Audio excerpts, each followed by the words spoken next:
देखिए, यदि आपकी ज़मीनें हैं, तो आप ये चीज़ देखें कि अभी अधिकतर लगभग 90% जो भी ज़मीन खतौनियाँ हैं, उनमें अंश डिक्लेरेशन यानी कि अंश निर्धारण, अंश भरने का काम चल रहा है कि जैसे मान लीजिए 4 सह खातेधारक हैं, तो सबका अंश तय किया जा रहा है। तो अब दिक्कत ये चल रही है कि भाई आपको अपना ये देखना चाहिए कि हमारी खतौनी में हमारा शेयर सही डिसाइड किया है कि नहीं किया गया है, क्योंकि हमने खुद अपनी खतौनियाँ देखी जिसमें मुझे त्रुटि लगी, तो मैंने उसे संशोधन के लिए अप्लाई किया। और कई और भी लोग मेरे पास आए कि सर ऐसे ऐसे जो था हमारे में जो है 1/4 अंश होना चाहिए था, मैं 1/4 का हिस्सेदार हूँ, लेकिन कर दिया गया मेरा 1/6। तो अब सर कुछ प्रक्रिया बताएं। तो हमने पूरा खतौनी वगैरह चेक की और मैंने प्रक्रिया बताएं, और प्रक्रिया मैंने जो भी मान लीजिए ड्राफ्टिंग था वो भी किया। तो आप लोगों को कुछ कुछ मैं चीज़ें बता रहा हूँ कैसे चेक करें और कैसे अंश संशोधन करवाएं, वो मैं बता रहा हूँ। और देखिए, मैं कहूँगा आपसे कि हर 2 साल में आप अपनी खतौनियाँ चेक करें। आप एक डायरी बना लें, उस पर लिखे रखें कि भाई हमारी 10 जगह ज़मीन है, तो कितने खसरे नंबरों में है और कितना हमारा अंश है, वो लिख के रखें, क्योंकि नवीन खतौनी बनते समय अक्सर कुछ गलतियां हो जाया करती हैं। ठीक है, तो अगर मान लीजिए कोई गलती हो गई नवीन खतौनी बनते समय, आपने वो पकड़ ली 2 साल बाद, तो उसे संशोधन कराना आसान रहेगा। ठीक है, तो चलिए आते हैं, हम आपको और भी चीज़ें सिखाते हैं। और देखिए, अगर आप कोई भी विशेषज्ञ द्वारा कंसल्टेशन करना चाहते हैं साथियों, तो हमारा कॉन्टैक्ट नंबर वीडियो के डिस्क्रिप्शन में मेंशन किया गया है। या आप कोई खतौनी वगैरह डॉक्यूमेंट चेक करवाना चाह रहे हैं ज़मीन खरीदने से पहले, खरीद चुके या दाखिल खारिज केसेस वगैरह तो नहीं चल रहे, तो वो भी आप चेक करवा सकते हैं मेरे द्वारा। नंबर वीडियो के डिस्क्रिप्शन में मिल जाएगा। और जो लोग जूनियर एडवोकेट हैं साथियों, वो ये कोर्ट ड्राफ्टिंग नियम ई बुक देख सकते हैं, स्क्रीनशॉट ले लीजिए। इसमें आपको बहुत ही महत्वपूर्ण जानकारी मिलती है जो सीनियर भी आपको नहीं बताते। जैसे यहाँ पे आप देख सकते हैं कोर्ट केस कैसे करते हैं, वाद पत्र, न्यायालय का चयन, वाद तथ्य, अनुतोष, धनाधिकारिकता। ठीक है, और ये छोटी छोटी चीज़ें, छोटी से लेके बड़ी चीज़ें जो मान लीजिए ग्राउंड जीरो से शुरू होती हैं।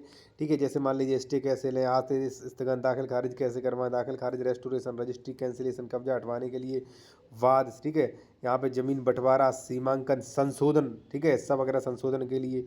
ठीक है, कब्जाधारी की बेदखली, suit for declaration, caveat, RTI.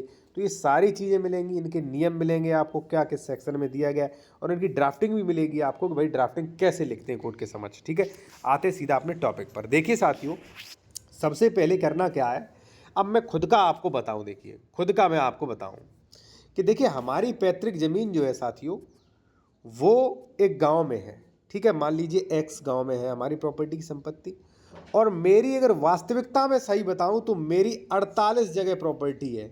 अब ये नहीं कि 48 जगह प्रॉपर्टी है तो मैं बहुत बड़ा जमींदार हूं। कहने का मतलब साथियों ये है कि अक्सर आप भी देखेंगे तो आपकी ज़मीन ही भी बिखरी होगी, क्योंकि किसी घाटे में आपका है आधा बीघा, किसी घाटे में आपका 4 बीघा, किसी घाटे में 1 बीघा। तो यानी कि ज़मीन आपकी कई घाटों में बिखरी होती है। तो हमारी 48 घाटों में ज़मीन बिखरी पड़ी है। अब हमें या हमारे पिता को, किसी को भी ये नहीं पता कि हमारी किन किन घाटों में ज़मीन है। सपोज दैट मान लीजिए एक घाटा संख्या 81 है, उसमें हमारी ज़मीन जो है 41 एयर है, यानी कि 410 वर्ग मीटर है। मान लीजिए नवीन खरतौनी बनते समय वो वहाँ से मेरा नाम उड़ गया, नाम चला गया, तो मुझे क्या पता चलेगा। इसलिए आपकी ज़मीन जितनी जगह है लिखें। ठीक है, और ये भी चेक करें, क्योंकि भाई मैंने तो लिख रखा है, ये भी चेक करें कि 80 नंबर में आज से 1 साल पहले, 2 साल पहले हमारी ज़मीन कितनी थी। हमारी ज़मीन 410 थी, हमारा 1/10 के अंश थे। तो आज हमने अपनी खतौनियाँ सभी चेक की कल। ठीक है, और सभी लगभग जो है, कुछ छोड़ के सभी लगभग सही निकली, 2-3 में थोड़ा मिस्टेक थी, वो हम सही करा लेंगे। तो हमें ये तो पता है कि भाई मेरा 1/10 है, तो 1/10 ही अंश डिक्लेयर किया। क्योंकि देखिए यहाँ पे आप देख सकते हैं साथियों, किसी का 1/40 है, किसी का 1/30 है, किसी का 1/10 है। क्योंकि अब देखिए खतौनी में थोड़ा अपडेट हो रहे हैं। ठीक है, सरकारें भी थोड़ा जागरूक हो रही हैं। तो उन्होंने ये कहा, अभी तक क्या होता था, अंश सामने खुला नहीं होता था, तो कोई भी कितना भी बेच सकता था, बाद में लफड़ा होता था। तो अब जो है स्पष्ट डाल दिया अंश कि भाई आपका 1/30 है, 1/10 है, 1/4 है, जो भी है स्पष्ट डाला है। तो आप अपनी खतौनियाँ देखें कि भाई हमारा किन किन नंबरों में खेत है। आप ये देखें कि अगर मेरी उसके आगे 1/10 डला है, तो वास्तव में मैं 1/10 का हिस्सेदार हूँ।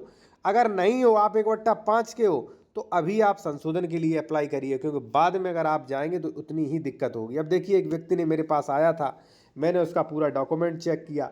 डॉक्यूमेंट चेक करने के बाद मैंने पाया कि भाई साहब आपका 1/4 अंश होना चाहिए था, बल्कि आपका 1/6 सबको हिस्सेदार बना दिया है। ठीक है ना।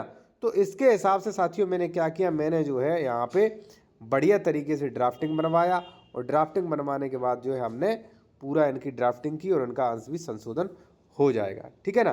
तो इस प्रकार से साथियों जो है वो आप अपना अंश संशोधन के लिए दे सकते हो।